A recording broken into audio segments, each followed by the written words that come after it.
नमस्कार भक्तजनों, स्वागत है आप सभी का हमारे चैनल लक्ष्मी निवास पर, जहां भक्ति केवल शब्द नहीं है, यह एक जीवन शैली है। जहां हर पर्व एक साधना है और हर व्रत आत्मा को शुद्ध करने का माध्यम। आज हम जिस पावन अवसर की बात करने जा रहे हैं वह केवल एक तिथि नहीं, एक भाव है। जन्माष्टमी है।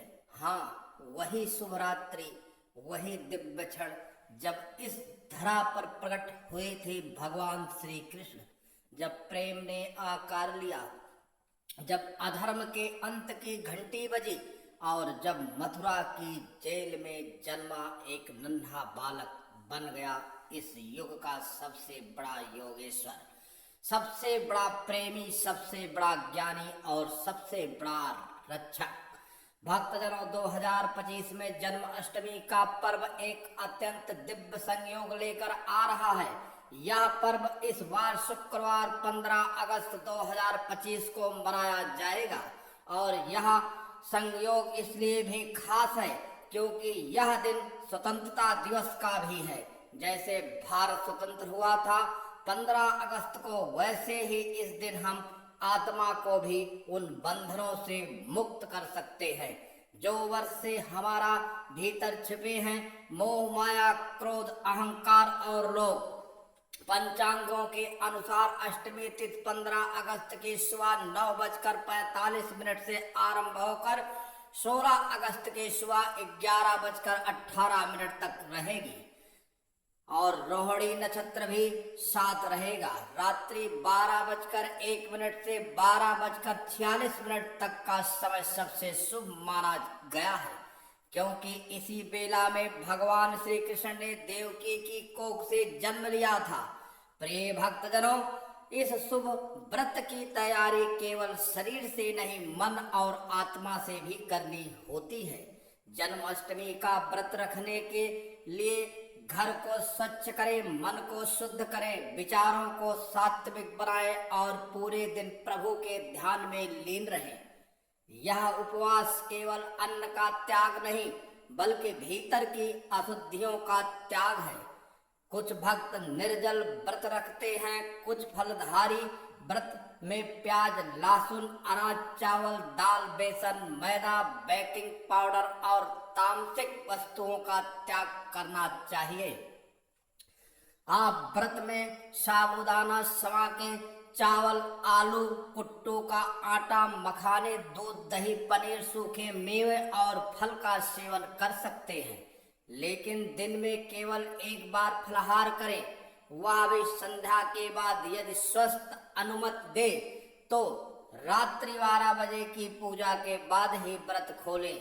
पूजा विधि की शुरुआत संध्या से करें।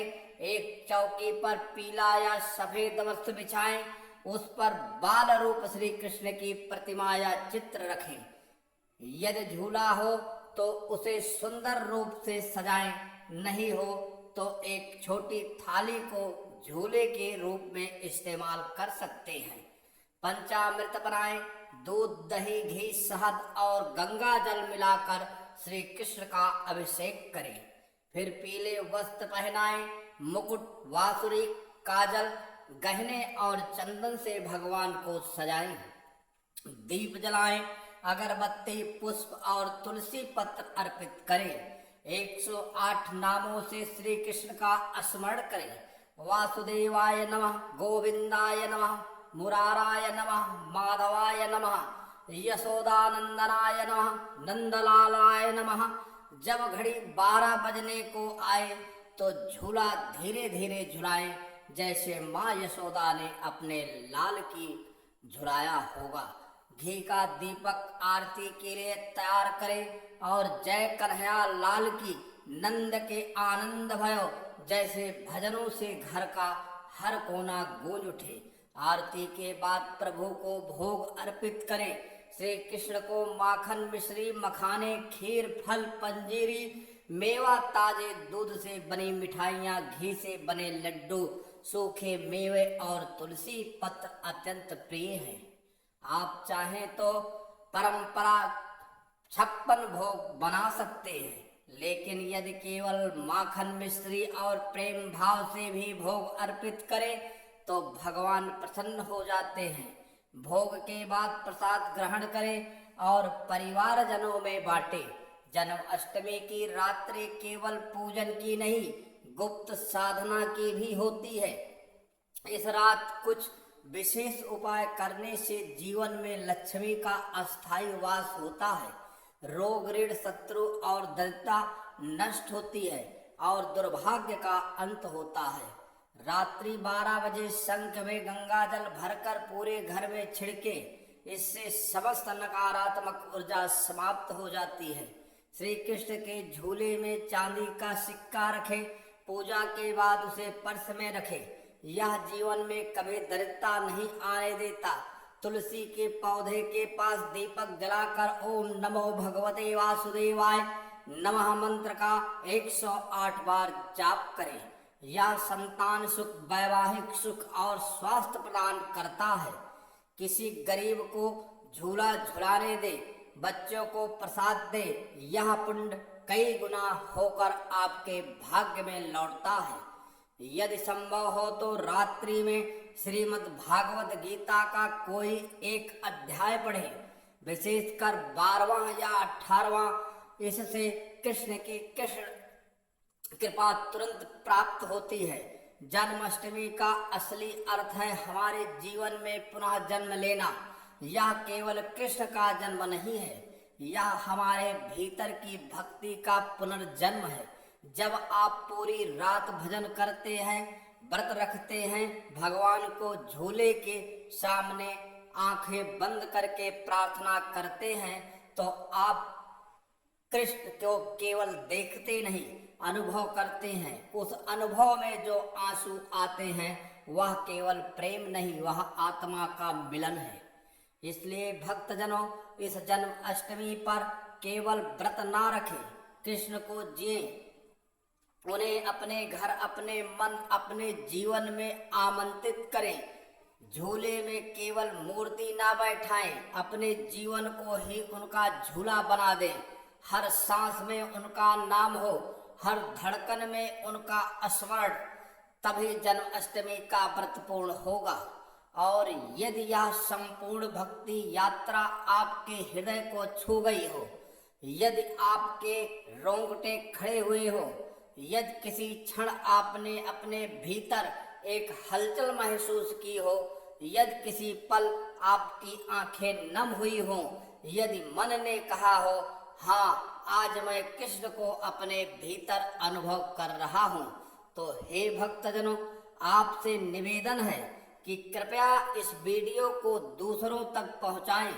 इस केवल एक जानकारी का साधन न समझें, इसे एक पुकार समझें, एक पुकार उन आत्माओं तक जो कृष्ण से फिर से जुड़ना चाहती हैं। आपसे अनुरोध है कि कृपया इस चैनल लक्ष्मी निवास को सब्सक्राइब करें, क्योंकि यहाँ हर पर्व, हर व्रत और हर देवी देवता की कृपा को विस्तार से भावनाओं के साथ प्रस्तुत किया जाता है। हमारे साथ जुड़िए ताकि अगली बार जब हम लेकर आए कोई चमत्कारी उपाय, कोई दुर्लभ कथा या कोई विशेष व्रत की जानकारी, तो वह सबसे पहले आप तक पहुँचे। यदि आपने अब तक घंटी के निशान को नहीं दबाया तो कृपया अभी दबाएं, ताकि भक्ति की हर अगली लहर आप तक सबसे पहले पहुँचे। और हाँ, यदि यह वीडियो आपको अच्छा लगा हो तो लाइक जरूर करें, कमेंट में जय श्री कृष्ण लिखें और शेयर करें उन सभी भक्तों के जो श्री कृष्ण से प्रेम करते हैं या उनके दर्शन की प्रतीक्षा में हैं। आपका एक शेयर किसी के जीवन में प्रकाश ला सकता है। तो आइए सब मिलकर इस जन्माष्टमी पर संकल्प लें कि हम केवल पर्व नहीं मनाएंगे, हम हर पर्व को अपने जीवन का हिस्सा बनाएंगे। जय श्री कृष्णा, जय श्री राधे राधे, जय लक्ष्मी निवास परिवार। धन्यवाद आप सभी को। हार्दिक शुभकामनाएं और हमारा चैनल आपका हार्दिक अभिनंदन।